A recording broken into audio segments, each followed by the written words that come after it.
찬바람 쌩하게 부는 새해가 밝아왔네요. 다들 잘 보내고 계시나요? 저는 요즘 아이를 키우며 정신없이 살고 있는 40대 여자입니다. 몇 년 전 제 인생에 다시 없을 큰 사건을 겪고 난 뒤 일부러 더 바쁘게 살기 위해 노력하는 중입니다. 남들에게 우습게 보이지 않기 위해서 제 일에 더 열정을 쏟아붓고 있어요. 저에게 어떤 사건이 있었는지 궁금하시죠? 남들이 들으면 속이 시원할 이야기이지만 저에게는 상처였던 이야기인지라 이렇게 익명의 힘을 빌려봅니다. 그럼 지금부터 제 이야기를 한번 시작해 보도록 하겠습니다. 제 남편은 남동생이 하나 있습니다.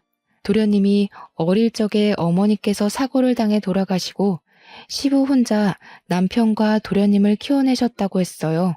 그러다 보니 엄마의 손길이 필요한 시점에 남편이 나서서 도련님을 돌보면서 지냈다고 했습니다. 하지만 나이 차가 아무리 많이 나는 동생이라고 해도 남편도 어린애인데 얼마나 엄마처럼 잘 돌볼 수 있었을까요? 남자 셋이서 살다 보니 가사도 엉망진창이고 세심하게 챙겨줄 사람이 없다 보니 도련님이 학창 시절에 많이 엇나가고 그랬었다네요. 더군다나 시모가 사고를 당한 일도 도련님이 어릴 때 과자가 먹고 싶다고 울고불고 조르는 바람에 시모가 빨리 가서 사온다고 서두르며 집을 나섰다가 사고를 당한 것이었어요.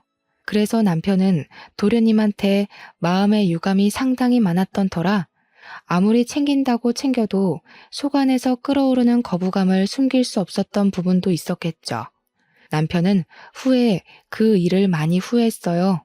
그래도 가족인데 다 잊고 받아줬어야 했는데 자기 속이 좁아서 친해질 생각을 못했다고요. 게다가 성인이 된 이후에는 남편이 먼저 손을 내밀기도 어려웠다고 했어요. 대학생인 도련님도 30이 넘은 남편에게 손을 내밀기란 쉽지 않은 결정이겠죠. 어머니의 죽음에 관한 부채감이 남아 있었을 테니까요. 시부는 뭘 했는지 궁금하시죠? 시부는 아무것도 하지 않는 방관자였습니다.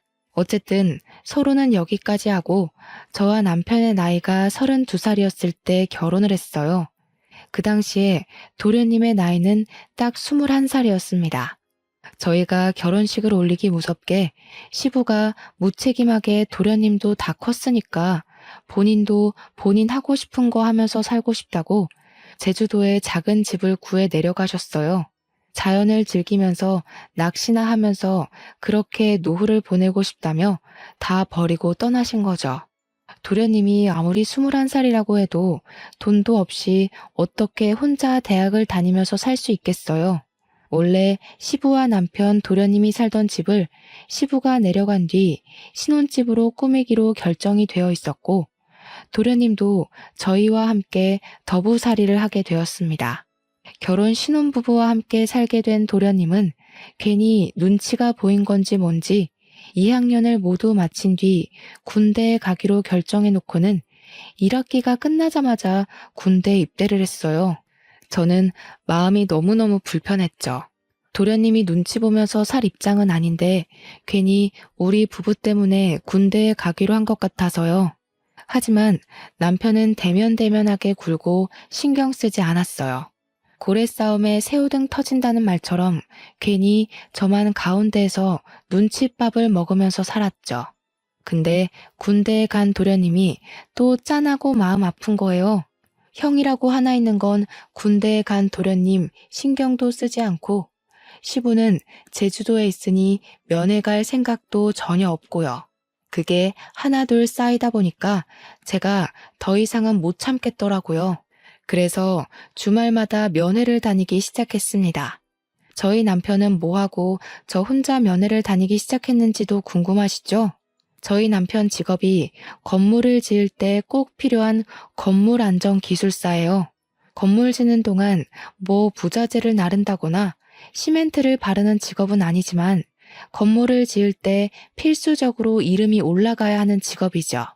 현장에서 하는 거 없이 도면 보고 관리 감독 살짝 해주고 커피 마시면서 유튜브나 보면서 오면 된다고 아주 편하다고 했는데 뭐 실상은 어떨지 잘 모르겠지만요. 근데 이게 기술사라는 직함이 붙다 보니 연봉은 또 어마어마하게 좋은 직업이에요. 물론 시험이 그만큼 어렵고 경력도 꽉꽉 채워야만 해서 시험을 보는 사람은 많아도 합격이 어렵기도 하고요. 아무튼 남편이 주말에도 가끔 불려나가 현장을 확인해야 하기 때문에 주말에 제가 혼자 있는 시간이 꽤 되었어요. 그때 결심을 한 거죠. 도련님 면회라도 가서 내가 이 집안에 녹아들어야겠다 하는 생각을요. 도련님 부대가 경기도 이천 쪽이라 집에서 멀지도 않았고 요즘은 버스 타면 한 번에 가는 동네기도 하니까 일석이조다 싶었어요. 처음에 남편한테 주말에 도련님 면회를 가겠다고 이야기하니 거길 왜 가냐는 식으로 물어보더라고요. 그냥 도련님이랑 친해지고 싶다고 당신이 영 벽을 세우는 느낌이라 도련님이 집에서 편히 못 쉬는 것 같다고 했죠. 남편은 저한테 괜한 짓이라고 했지만 제가 꾸준히 설득을 하면서 이야기를 하니까 본인이 동생을 잘못 챙긴 부분이 있긴 있다고 인정을 했어요. 그러면서 도련님이 마음을 열게 되면 자기도 다가가기 좋을 것 같다고 하더라고요. 속으로는 남편이 먼저 노력하는 게 도련님 입장에서도 더 편할 텐데 했지만 남편이 또 나이 차이가 많이 나는 동생한테는 꼰대 같은 모습을 보이는 터라 제가 두 형제의 돈독한 사이를 만들어주기 위한 발판이 되기로 자처했습니다. 제가 처음에 면회를 가니까 도련님이 무척이나 당황해하면서 어쩔 줄 몰라 했어요. 11살이나 차이 나는 형수님이 면회를 왔는데 무슨 이야기를 해야 할지 뭘 해야 할지 막막해 보이더라고요. 저도 면회라는 걸 너무 오랜만에 가봐서 먹을 걸 막 바리바리 싸들고 왔는데 요즘은 그 앞에서 다 사먹고 한다더라고요. 처음 두세 번까지는 도련님이 저를 보고 너무 막막해하는 게 느껴져서 내가 괜히 왔나 싶긴 했는데 칼을 들었으면 무라도 썰어야 하지 않겠습니까? 어떻게든 나를 편하게 바라볼 수 있게 만들어야겠다는 일념으로 계속해서 찾아가서 했던 말 또 하고 했던 말 또 하고 반복을 했죠. 군대 생활은 어때요? 괴롭히는 사람은 없어요? 밥은 잘 나와요? 그런 질문들 있잖아요. 근데 도련님도 되게 군 생활이 외로웠나 봐요. 제가 자주 찾아가고 은근 말동무가 되어주니까 슬슬 자기 이야기도 하나씩 하고 군대에서 있었던 재밌는 일, 억울한 일 다 털어놓기 시작했어요. 대여섯 번째쯤 만남에는 멀리서 환하게 웃으면서 형수님 하면서 달려오는데 그때 딱 가슴에 뭔가 느껴지는 게 있는 거예요. 도련님에게 진짜 가족이 될 수 있겠다. 그런 마음이요. 그전까지는 저를 불편해하는 마음이 컸다면 이제는 저의 면회를 기다려온 사람처럼 굴어주니까 저도 되게 뿌듯했어요.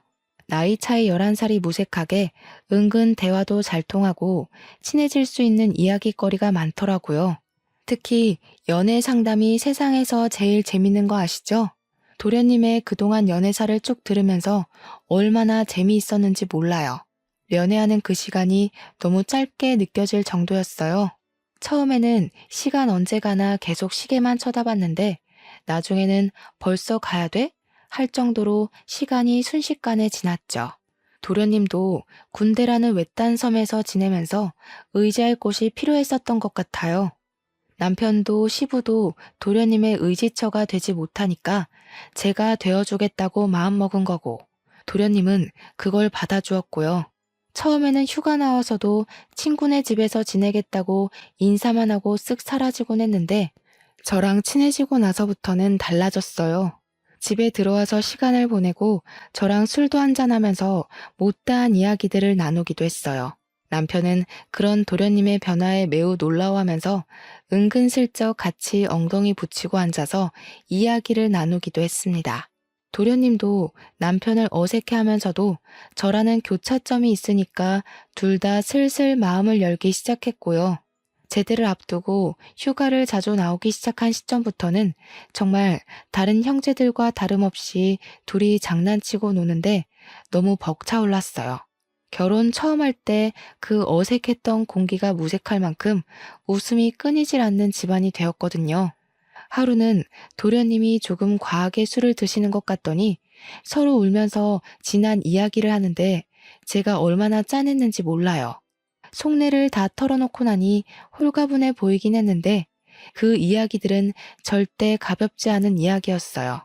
남편은 시모가 그렇게 허망하게 세상을 뜬 것이 동생 탓이 아닌 걸 알고는 있었지만 원망했었다고 이야기를 했고요. 도련님도 꼭 자기 탓인 것만 같아서 매번 마음의 짐이었는데 형까지 자기를 대면대면하게 굴고 싫어하는 티를 내니 그게 너무 힘들었다고 했습니다.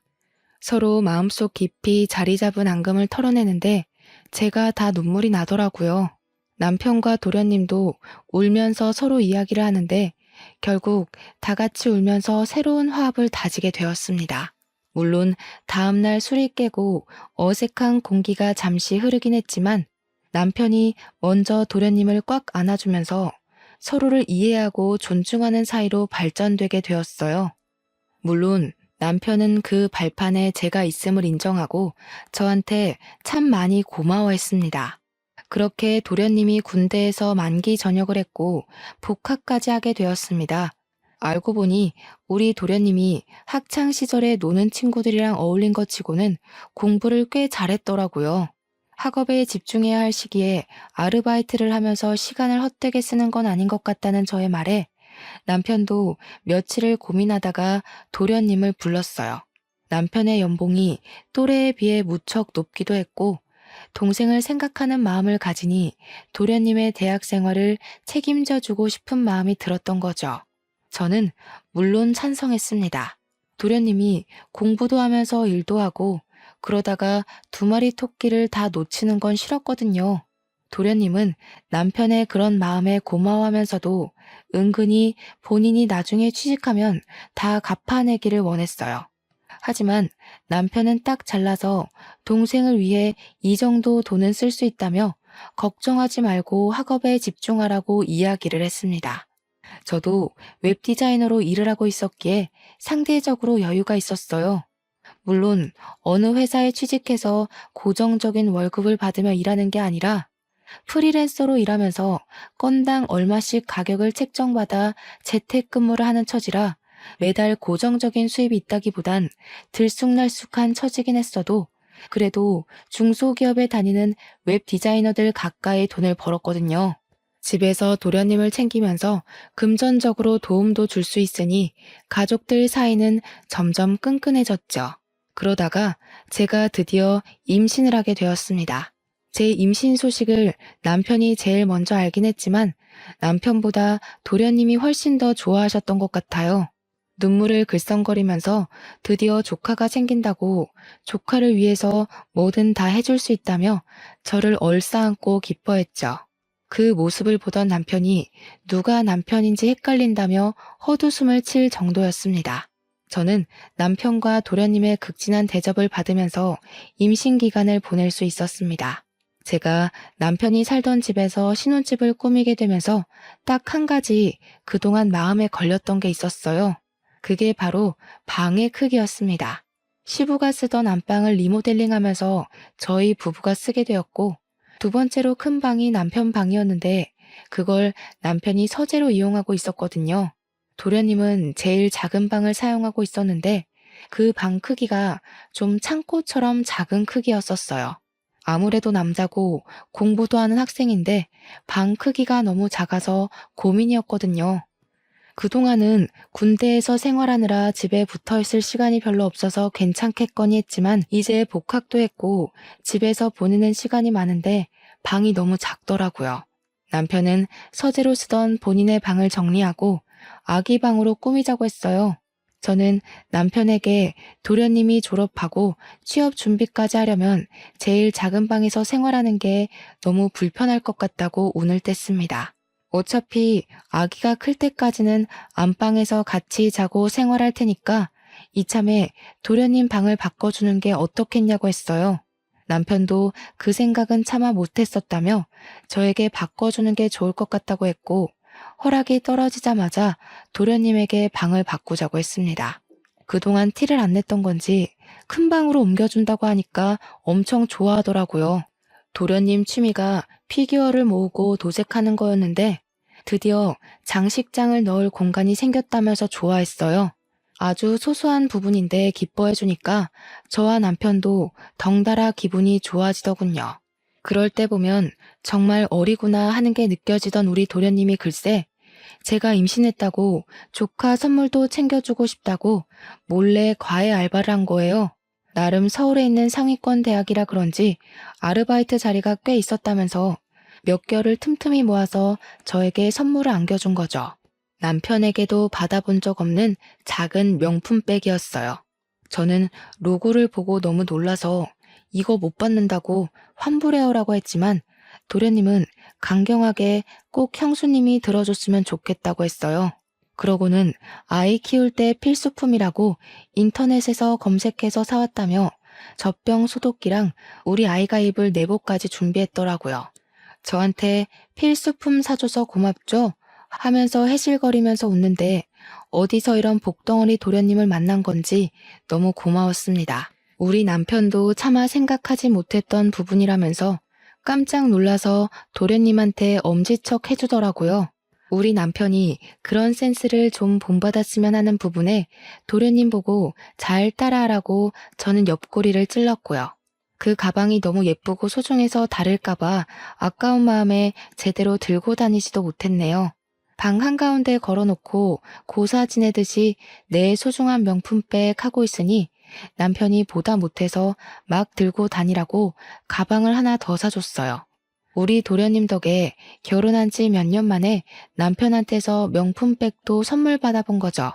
제가 임신 3개월쯤 접어들었을 때 남들처럼 입덧이 엄청나게 심하게 왔어요. 정말 물냄새만 맡아도 역 한 끼가 올라올 정도로 심해서 입덧 티백이며 입덧 사탕이며 나중에는 약까지 처방받아서 먹었습니다. 살은 쭉쭉 빠지고 정말 아무것도 생각나지 않고 어지러움도 심해져서 수액을 맞아가면서 하루하루를 버텼어요. 그때 남편은 새 공사일을 수주받아서 지방 출장도 가고 일이 바빠 저를 거의 챙겨주지 못했습니다. 그래서 바쁜 남편을 대신해 도련님이 모든 수발을 다 들어주셨어요. 입덧이 살짝 가라앉아 먹고 싶은 게 생기면 도련님이 얼른 나가서 사다 주고 구하지 못할 음식들은 정말 인터넷으로 백방으로 알아봐서 어떻게든 구해다 주었어요.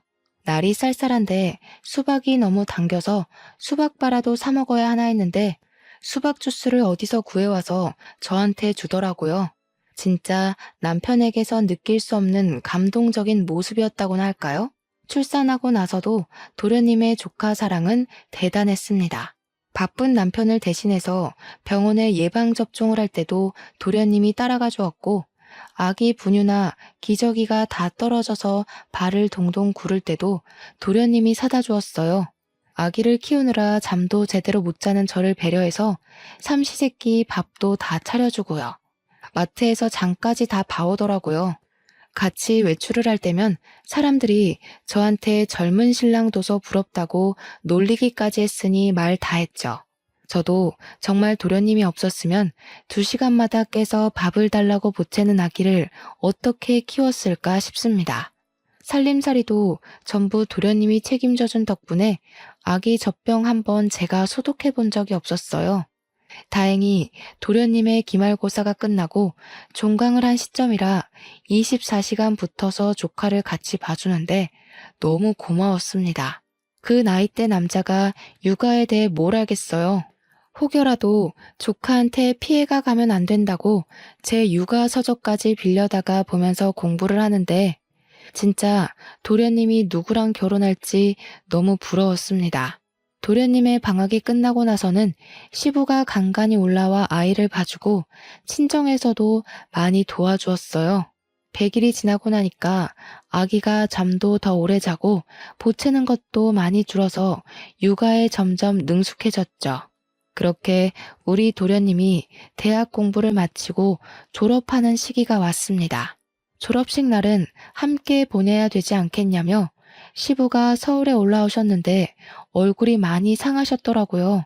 제주도 가서 자연과 함께 자유로운 생활을 즐긴다고 하셔놓고 왜 이렇게 얼굴이 상하셨냐고 물었더니 그저 씁쓸하게 웃으셨습니다.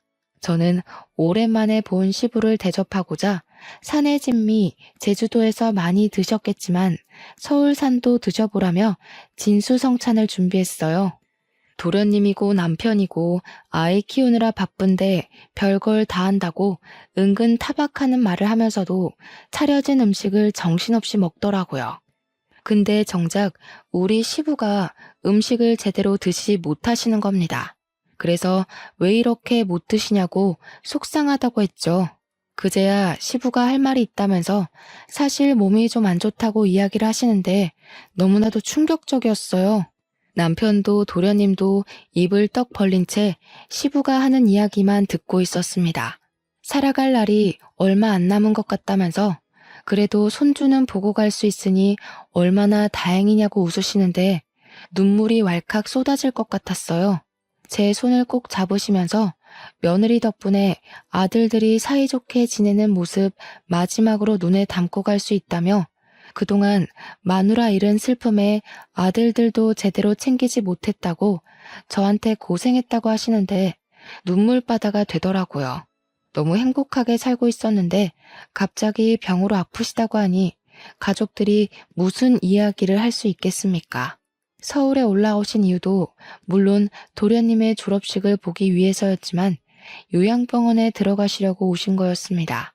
시부는 위암 말기라고 했어요. 위암은 생존율이 높은 병이지만 이미 손 쓸 수 없는 시기에 접어들었다며 암 환자들이 모여있는 요양병원에 대기를 해두셨대요. 자리가 났다는 말에 제주도 생활을 빠르게 정리하고 올라오신 거더라고요. 시부는 일주일 뒤 요양병원에 입원을 하셨고 서울 근교에 교통편도 잘 되어 있는 곳이라 저는 간간히 시부의 간병을 하러 요양병원으로 향했습니다. 애 키우는 것도 벅찼지만 시부에게 아이를 더 많이 보여드리고 화목한 가정을 보여드리고 싶었어요. 남편도 도련님도 저에게 늘 고마워하는 마음을 지니고 있었습니다.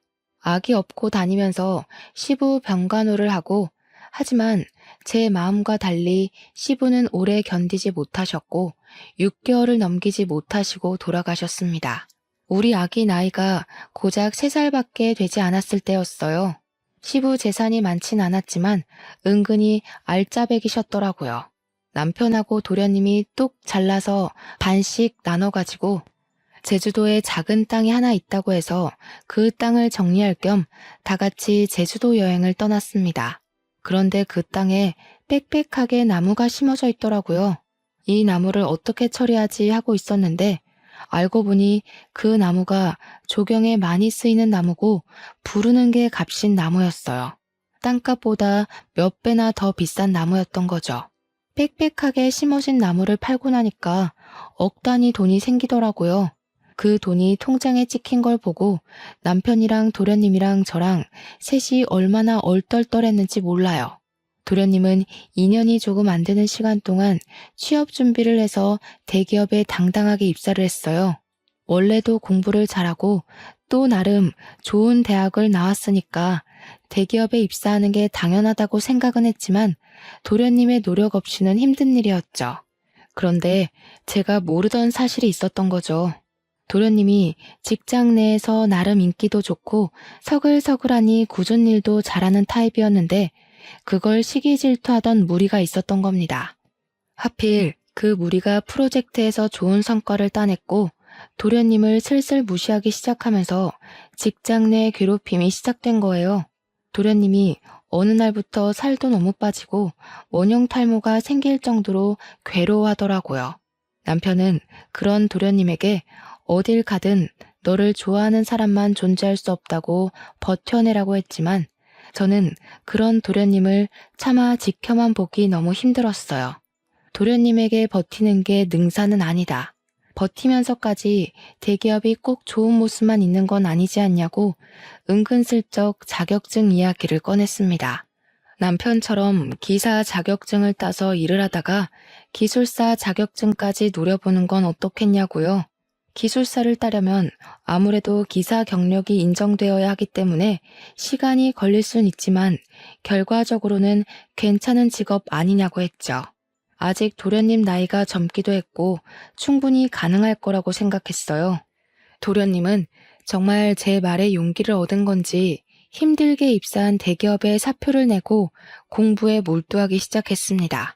첫 시험에서 기사 자격증을 따냈고 일을 시작했는데 같은 길을 걷겠다는 동생이 내심 뿌듯했는지 남편이 여러 방면으로 잘 이끌어 주었어요. 남편이 수주받은 건물 현장에 일손이 부족했는지 도련님에게 이야기를 하더라고요. 현장 사람들에게도 추천을 해서 도련님은 남편과 같이 일을 하게 되었습니다. 조건도 괜찮고 월급도 괜찮고 남편이 관리직으로 있는 회사나 다름없어서 그런지 도련님에게 다들 친절하게 군다고 했어요. 도련님도 남편이랑 같이 일을 하기 시작한 뒤로 출퇴근도 같이 하고 점심도 같이 먹고 꽤 즐거워 보였거든요. 그런데 한두 달 지나고 나서부터는 도련님이 또 점점 말수가 줄어들고 저한테도 대면대면하게 구는 겁니다. 늘 살갑게 저에게 말을 걸어주던 도련님이 갑자기 찬바람 쌩하니 부니까 저도 좀 이상했어요. 혹시 직장 내 괴롭힘이 옮긴 회사에서도 있는 건가 싶기도 했고 남편이 관리직이니까 저한테 말을 못해서 저러나 자꾸 눈치를 보게 되더라고요. 저를 피한다는 느낌이 딱 들었는데 곰곰이 생각해보니까 또 이상한 거예요. 직장 내 괴롭힘이 이유라면 굳이 저를 피할 이유가 있을까요? 그렇게 살얼음판 같은 몇 주가 지나고 도련님이 대뜸 분가를 하겠다고 선언을 했어요. 제가 왜 그러냐, 지금도 잘 살고 있지 않냐, 우리 딸이 서운해할 거고 나도 서운할 것 같다고 달랬어요. 근데 도련님이 딱 잘라서 자기도 벌써 30살인데 자리도 잡았고 혼자 살고 싶다고 하는 겁니다. 우리 딸이 몇 년 더 지나서 초등학생이 되면 다 큰 삼촌이랑 같이 사는 것도 불편할 것 같다고 하고 딸은 아직 어리니까 삼촌이랑 못 노는 거냐고 울고불고 하는데 도련님 입장을 생각해보면 우리 딸이랑 놀아주느라 주말에도 못 쉬고 하니까 도련님 생각을 하면 자취하는 게 낫겠다 싶더라고요. 집 근처에서 자취할 거죠? 하고 물어보니까 이번에 대구에 있는 회사에 좋은 조건으로 취직을 하게 되었다면서 대구로 간다는 겁니다.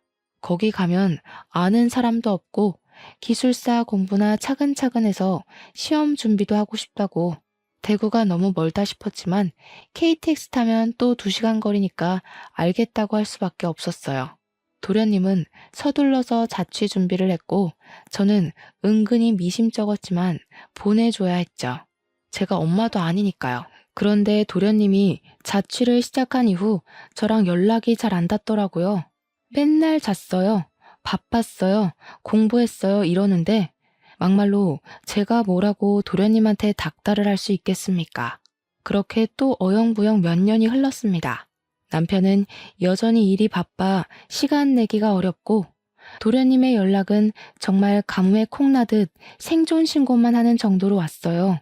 어느 날 갑자기 남편이 대구에 출장을 가게 되었다면서 가는 김에 도련님 보고 주말에 올라오겠다고 하더군요. 그래서 저도 주말에 같이 대구에 갈까? 하니까 일 때문에 가는 거라고 딱 잘라서 오지 말라고 했어요. 서운했지만 나중에 따로 가겠다고 했죠. 주말이 되어서 오랜만에 도련님한테 전화를 했어요. 도련님이 반갑게 받아주길래 형 잘 만났어요? 맛있는 거 먹었어요? 하니까 네? 하고 대답을 하는데 느낌이 딱 쎄한 거예요. 우리 남편이 대구에 간 사실조차 모르는 그런 느낌이 났다고 할까요? 그래서 도련님, 우리 남편 안 만났어요? 도련님 본다고 대구 갔는데? 하니까 도련님이 무척 당황했어요. 아, 이러면서 대답을 못하는데 뒤통수 팍 맞은 느낌이 나더라고요. 도련님 뭐 알고 있는 거 있냐? 나한테 다 말해달라니까 자긴 아무것도 모른대요. 그냥 형이 대구 오는 것도 잘 몰랐다고 일이 바빴어야 하는데 누가 봐도 도련님이 변명하는 느낌이 들었습니다. 그래서 저는 남편이 바람이 났구나 하는 걸 직감적으로 느꼈어요. 그때부터 재택근무하고 있던 웹디자인 일도 눈에 들어오지 않고 아이가 밟히지도 않더라고요. 그래서 일단 남편이 집으로 돌아오고 뻗어서 자는 동안 남편의 휴대폰을 뒤지기 시작했습니다. 그런데 너무 깔끔하게 다 삭제가 되어 있더라고요. 문자며 카톡이며 SNS며 있는 게 하나도 없더라고요. 제일 수상한 게 뭔지 아세요? 카드사 결제 문자까지도 하나하나 다 지웠다는 겁니다. 그래서 저는 남편이 집에서 사용하는 컴퓨터에 공인인증서가 깔려 있다는 걸 기억해냈어요. 남편이 쓰는 아이디랑 비밀번호가 모두 통일되어 있었거든요. 그래서 카드사 홈페이지에 접속을 해서 명세서를 확인하기 시작했습니다. 정말 무슨 정신으로 그걸 일일이 프린트했는지 모르겠네요. 대구에 출장 간다고 한 날도 경기도에 있는 호텔에서 카드를 사용한 흔적이 발견되었고요. 모텔, 호텔, 영화관 이런 내역들이 막 있더라고요. 손이 부들부들 떨리고 목구멍에서 불이 나올 것 같았습니다. 저는 바로 도련님에게 전화를 걸어서 솔직하게 모조리 다 털어놓으라고 했어요. 나 다 알게 되었다고, 남편이 호텔 가고 바람 피우는 거 다 찾아냈다고 하니까 도련님이 한숨을 푹 쉬더라고요. 그제야 모든 걸 다 털어놓는데 남편이 정말 개자식이었습니다. 도련님이 남편이 소개해준 업체에서 일할 때 거기에 있던 경리랑 이상한 낌새가 있다는 걸 눈치를 챘대요. 혹시나 하고 남편을 떠보니까 둘이 바람난 게 맞았고 화도 내고 싸우기도 했다고 했습니다. 그랬더니 남편이 정리할 거라고 했다며 대신 자기가 동생에게 바람 피운 걸 들킨 게 수치스럽다고 집에서 나가라고 했답니다. 얼굴 볼 때마다 그 경리가 생각날 것 같다고. 그러면 형수한테도 죄짓는 기분 아니겠냐? 가정에 충실할 수 있게 나가 살아달라고 했대요. 저한테 말은 못하고 티도 못 내고 전전긍긍하다가 결국 저를 피하게 됐고 집도 나가 살게 되었다고 했습니다. 아직 정리 못한 것 같다고 혹시 그 격리 사진 있냐고 하니 도련님이 이직할 때 쫑파티하면서 찍은 사진이 있다고 보내줬어요. 아주 어린 여자더라고요. 참나. 그러면서 도련님이 형이랑 이혼하실 거예요? 하고 물어보는데 바람났는데 어떻게 같이 살 수 있겠냐고 했어요. 그러니 차라리 잘 됐대요. 이혼하겠다고 형수가 마음먹었으니 자기도 마음 한결 가벼워졌다면서 바람 잡으러 같이 가자고 하더라고요. 그래서 저는 그때부터 작전을 짰어요. 은근슬쩍 남편한테 주말에 또 출장 가? 하면서 이번 주에는 내가 도련님한테 다녀올까 해 하고 집을 비울 거라고 언지를 줬죠. 그러니 남편이 신나서 저한테 대구 구경도 하고 포항도 가까우니까 바다 구경도 하고 오라고 이야기를 하더군요. 아기도 데려가서 오랜만에 삼촌이랑 만나게 해주라고 막 등 떠밀길래 알겠다고 했어요. 저한테 며칠 다녀올래? 하는데 너무 속 보이잖아요. 그냥 알겠다고만 하고 주말이 다가와 배웅하는 남편에게 웃어주고는 친정에 애를 맡겼습니다. 서울역으로 가서 도련님을 만났는데 도련님이 차를 렌트해 왔더라고요. 집 앞에 잘 안 보이게 주차를 해두고 그 여자가 들어가나 남편이 나오나 눈에 불을 켜고 보고 있는데 남편이 아주 번쩍번쩍하게 차려입고 머리에 무스까지 바르고는 나오더라고요. 남편의 차를 뒤쫓아가면서 틈틈이 사진도 찍고 동영상도 찍어서 증거를 남겨주었습니다. 도착한 곳은 영화관이었고 여자를 만나더라고요. 사진 속 그 경리가 맞았습니다. 도련님도 맞는다고 했고요. 영화관에서 나와 호텔에 가는 것만 제대로 동영상을 찍으면 되겠다 싶었는데 이 미친 것들이 우리 집으로 들어가지 뭡니까? 그런데 우리 집이 아파트가 아니라 옛날식 주택이라서 세탁실로 향하는 외부 계단이 따로 존재했어요. 혹시 몰라 열쇠를 늘 들고 다녔는데 그날 때마침 쓸 날이 온 거죠. 그쪽 가서 문을 살짝 열고 주방 쪽이랑 연결된 세탁실이라 몸을 숨기고 거실 소리를 듣고 있었습니다. 남편이랑 상간녀가 신나서 떠들고 있더라고요. 우리 진짜 호텔 안 가도 돼? 집에 있어도 돼? 나 너무 불안한데. 너 우리 집 와보고 싶어 했잖아.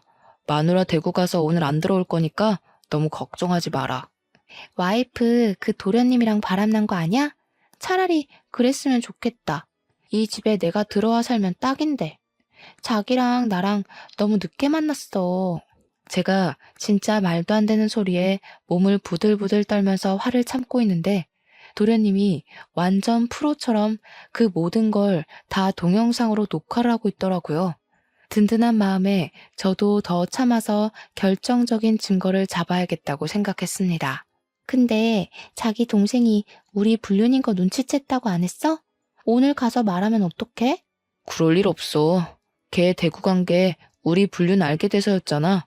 내가 너네 형수 가슴 아프게 하고 싶지 않으면 입 다물어라 그랬거든. 너랑 정리할 거니까 시간도 좀 줘라. 대구 가서 살아라 하니까 군소리 없이 가더라. 병신. 근데 왜 그렇게 자기 말을 잘 듣는 거야? 뭐 죄진 거 있어? 내 동생이 우리 엄마 잡아먹었거든.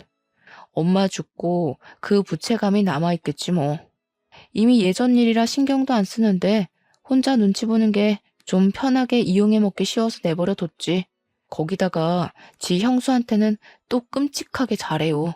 그 말에 도련님 얼굴이 시퍼렇게 질리면서 정말 부들부들 하는데 바람난 남편은 제 남편인데 상처는 도련님이 다 받는 느낌이었습니다. 우리 도련님 불쌍해서 눈물 날 것 같고 제가 결국엔 못 참고 뛰쳐나갔습니다. 야, 이 망할 것들아. 제가 소리를 지르면서 달려가자 남편이랑 상간녀랑 둘 다 으악하면서 귀신 본 것처럼 놀래는데 도련님이 뒤따라 나오면서 동영상을 계속 찍고 있었어요. 남편은 놀래서 이게 다 무슨 짓이냐고 오히려 소리를 치는데 제가 콧방귀를 끼면서 말했죠. 무슨 짓은 너네들이 하고 있는 거 아니니? 이 후레자식이야. 어디 이딴 추잡한 짓은 다 하면서 애먼 사람 마음을 들먹여서 협박을 해.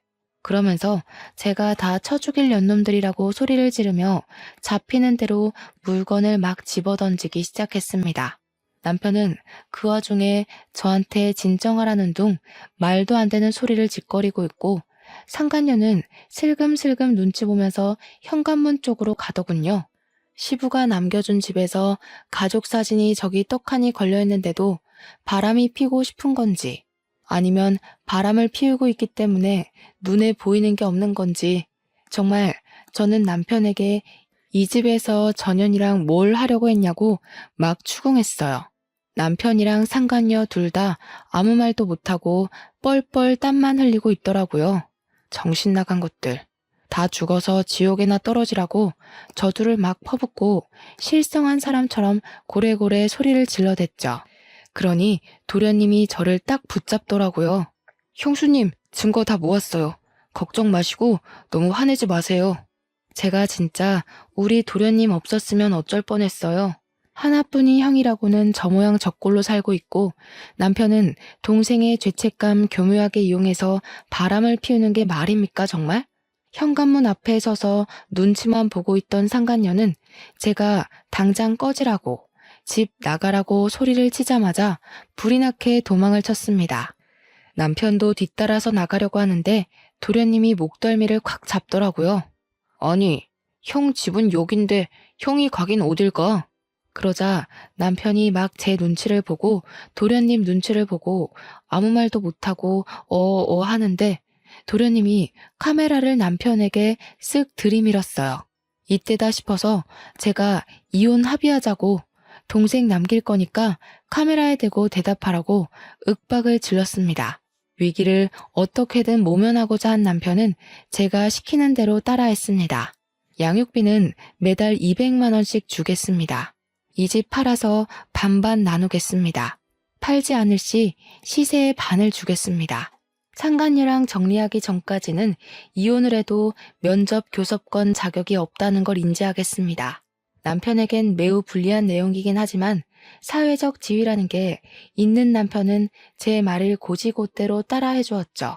저는 다음날 도련님과 함께 이혼 전문 변호사를 찾아갔습니다.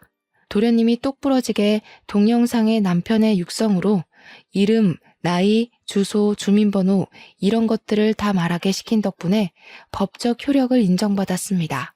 동영상 증거가 이혼에 아주 유리하게 작용했고 재산 분할 소송도 당연히 걸었습니다. 변호사가 이혼 전문 변호사라더니 정말 똑부러지게 일을 잘하더라고요. 상간녀 소송까지 걸어서 합의금 두둑하게 받자고 하시길래 변호사님 믿고 소송을 걸었습니다. 상간녀 소송에서 승소하고 합의금 3천만 원을 챙긴 저는 이대로 끝낼 수 없다는 오기가 생겼어요. 그래서 상간녀 동네에 플랜카드 현수막을 만들어 걸었습니다. CC동 유명 상간녀 김모 씨 딸, 평생 수치심에 찌들어 살아라 하면서 아파트 입구에다가 걸어놓았고요. 상간녀 사는 동 우편함에 일일이 상간녀 소송 걸린 거, 제가 이긴 거 쫙 프린트에다가 넣어두었습니다. 상간녀도 악에 바쳤는지 뭔지 저를 명예훼손으로 소송을 걸었더라고요. 그래서 저는 모든 걸 인정하고 반성한다는 거짓말로 벌금형으로 마무리했습니다. 벌금 100만 원에 속에 사이다 콸콸 쏟아부었으면 남는 장사 아닌가요? 남편과 이혼 소송은 집 반값을 통장으로 받고 위자료도 나무 팔았던 돈을 가지는 걸로 끝냈습니다. 남편이 그 돈 한 푼도 안 쓰고 내버려뒀더라고요. 시부가 주는 돈이다 생각하고 제가 챙기게 된 거죠. 양육비는 아쉽게도 200만 원까지는 받을 수 없었지만 120만 원에 합의를 하게 되었습니다. 당연하게도 남편과 도련님은 절연을 하게 되었어요. 남편이 추후에 어떻게 저를 도와 그런 발칙한 짓을 할 수 있냐며 도련님한테 욕을 엄청나게 했대요.